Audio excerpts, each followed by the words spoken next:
Haleluya, puji nama Tuhan. Salam sejahtera di dalam kasih kita Tuhan Yesus Kristus. Salam jumpa lagi dalam Renungan 79 keluarga Jemaat GPDL Sadai Magelang. Tuhan memberkati kita semua dimanapun kita berada. Mari kita siapkan hati kita untuk bersekutu dengan firman Tuhan yang saya percaya firman itu selalu yang memberikan kita kekuatan dan kemenangan dalam menjalani hari-hari yang sukar ini. Puji nama Tuhan. Firman Tuhan pada saat ini saya beri tema akibat menolak pesan Tuhan. Akibat menolak pesan Tuhan. Kita akan melihat di dalam kitab 2 Tawarikh pasal yang ke-36. 2 Tawarikh 36 saya baca 2 ayat 11 dan ayat 12. Demikian firman Tuhan. Zedekia berumur 21 tahun pada waktu ia menjadi raja dan 11 tahun lamanya ia memerintah di Yerusalem. Ia melakukan apa yang jahat di mata Tuhan Allahnya dan tidak merendahkan diri di hadapan Nabi Yeremia yang datang membawa pesan Tuhan. Bapak, Ibu, dan Saudara yang diberkati oleh Tuhan, kalau kita melihat pesan atau pemberitahuan, itu adalah sesuatu yang sering datang kepada kita setiap hari. Baik dari sosial media, karena sekarang kita melihat ya dengan adanya sosial media setiap hari entah ada berapa pesan yang seringkali masuk di handphone kita. Ya. Mungkin dari surat ya. Tapi kalau sekarang ya kalau surat mungkin sudah jarang ya. Atau mungkin pesan yang datang langsung dari seseorang yang menyampaikan pesan. Dan kita lihat isi dari pesan itu bisa berupa perintah, permintaan, nasihat, teguran, amanat, ya dan semacamnya. Mungkin terkadang isi pesan itu penting dan terkadang juga tidak, tergantung bagaimana kita menyikapinya. Kita juga perlu berhati-hati dengan pesan yang isinya penipuan yang hanya akan merugikan kita. Karena di hari-hari ini banyak pesan-pesan yang masuk mungkin di handphone kita dan itu hanya penipuan. Ya. Namun kalau kita melihat bagaimana kalau pesan itu datang dari Tuhan. Dan seperti apa sikap kita terhadap pesan itu? Jawabannya ya kita harus menerima, menghormati dan melakukannya. Itu tanda sikap yang rendah hati di hadapan Tuhan. Jangan kita menolak pesan Tuhan. Pesan itu sangat penting. Ya. Setiap pesan dari Tuhan lewat firman Allah itu sesuatu yang sangat penting. Tidak ada pesan dari Tuhan yang tidak penting. Sangat penting. Karena di dalamnya untuk kebaikan kita. Itu bukan pesan penipuan yang akan merugikan kita. Bukan. Bukan pesan yang tidak berguna, yang tidak penting. Tetapi itu sangat penting karena di dalamnya untuk kebaikan kita. Nah, kalau kita melihat di dalam ayat ini, kita akan melihat ada Zedekia, Raja Yehuda yang menolak pesan dari Tuhan dan ia pun menerima akibatnya. Yang kita lihat di sini apa pesan Tuhan kepada Raja Zedekia? Pesan Tuhan untuk Raja Zedekia adalah nasihat untuk bertobat. Jadi kita lihat ada teguran, ada nasihat dari Tuhan untuk bertobat. Kita lihat di ayat yang ke-12. Di ayat 12, ia melakukan apa yang jahat di mata Tuhan Allahnya dan tidak merendahkan diri di hadapan Nabi Yeremia yang datang membawa pesan Tuhan. Saya baca di dalam salinan terjemahan firman Allah yang hidup. Dikatakan seperti ini, ia melakukan apa yang jahat dalam pandangan Tuhan. Ia tidak mau mendengar nasihat Nabi Yeremia yang menyampaikan pesan Tuhan kepadanya. Jadi kita lihat ada pesan, ada nasihat yang disampaikan oleh Yeremia yang datang dari Tuhan untuk Raja Zedekia. Tapi pada akhirnya kita lihat dia menolak pesan itu. Jadi Tuhan mengirim pesan berupa nasihat. lewat Nabi Yeremia kepada Zedekia, karena saat itu Raja Zedekia selama menjadi pemimpin atas Yehuda, ia melakukan apa yang jahat di mata Tuhan. Dan kalau kita melihat kejahatan Zedekia di dalam 2 Tawarik pasal 36 ayat 12 sampai ayat yang ke-16, itu dikatakan ia melakukan apa yang jahat di mata Tuhan Allahnya. Ayat 13, lagi pula ia memberontak terhadap Raja Nebukadnezar yang telah menyuruhnya bersumpah demi Allah. Ia menegarkan tengkuknya dan mengeraskan hatinya dan tidak berbalik kepada Tuhan Allah Israel. Juga semua pemimpin di antara para imam dan rakyat berkali-kali berubah setia dengan mengikuti segala kekejian bangsa-bangsa lain.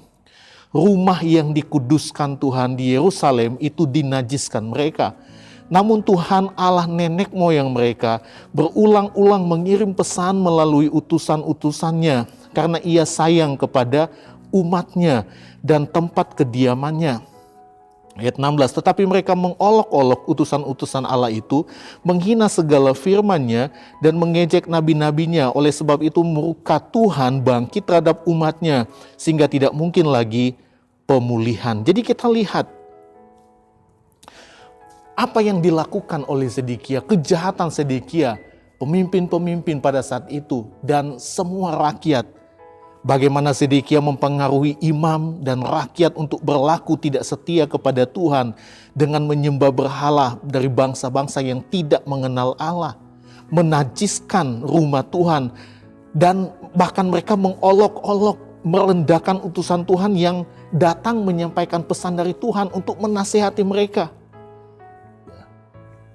Mereka menolak setiap pesan Tuhan. Jadi baik Raja Zedekia, pemimpin-pemimpin Yehuda, rakyat, mereka hidup dalam kejahatan. Namun saat pesan Tuhan itu berupa nasihat untuk bertobat, disampaikan oleh nabi-nabi Tuhan, oleh utusan-utusan Tuhan, mereka malah menolak dan tidak mau bertobat. Padahal pesan dari Tuhan untuk kebaikan mereka. Karena dari pesan Tuhan terlihat kasih Allah yang besar untuk umatnya. Kita lihat di dalam ayat yang ke-15. Apa yang dikatakan di sana? Namun Tuhan, Allah nenek moyang mereka berulang-ulang mengirim pesan melalui utusan-utusannya karena ia sayang kepada umatnya dan tempat kediamannya. Jadi kita lihat setiap pesan yang datang kepada umat Tuhan, baik itu kepada Raja Zedekia, kepada pemimpin-pemimpin Yehuda, dan kepada semua rakyat pada saat itu, ketika mereka melakukan hal-hal yang jahat, itu adalah sesuatu yang untuk kebaikan mereka, karena Allah mengasihi mereka, karena Allah menyayangi umatnya. Namun kita lihat mereka malah menolaknya, dan dari penolakan itu tentu ada akibat yang harus mereka alami.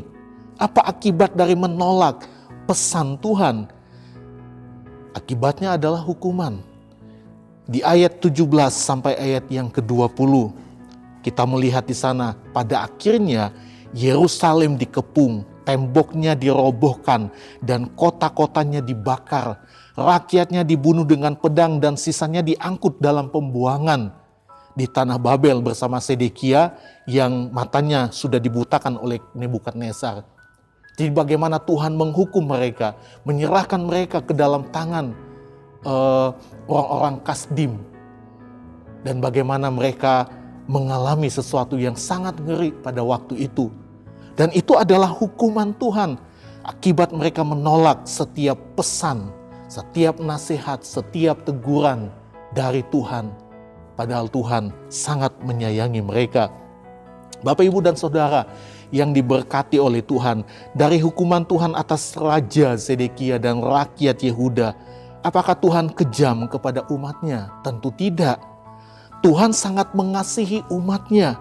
Bahkan saat mereka melakukan apa yang jahat, Tuhan berusaha menasihati mereka lewat pesan yang disampaikan utusan-utusannya.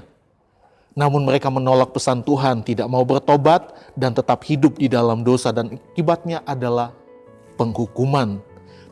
Jadi kita melihat pesan Tuhan itu sangat penting bagi setiap kehidupan kita. Ya. Ada berapa banyak mungkin kita mendengar pesan dari Tuhan lewat hamba-hamba Tuhan, lewat utusan-utusan Tuhan, menyampaikan apa yang menjadi rencana Tuhan, yang menjadi maunya Tuhan. Ya.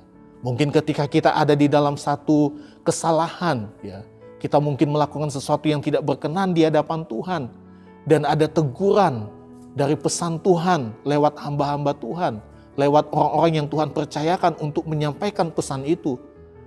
Sekali lagi, satu hal yang harus kita lakukan adalah sikap kita terhadap setiap pesan Tuhan adalah kerendahan hati.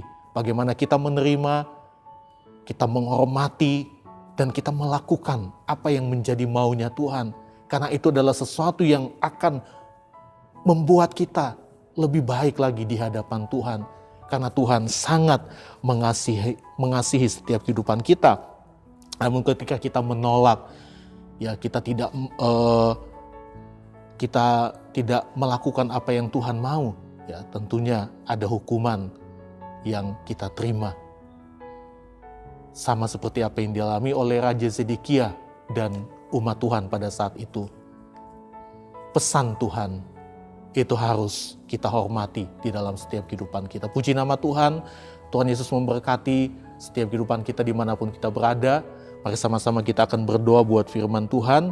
Segala pujian, syukur, hormat, kemuliaan hanya bagi Tuhan Yesus di tempat yang maha tinggi. Terima kasih buat saat ini Tuhan, kami boleh kembali bersekutu dengan firman-Mu.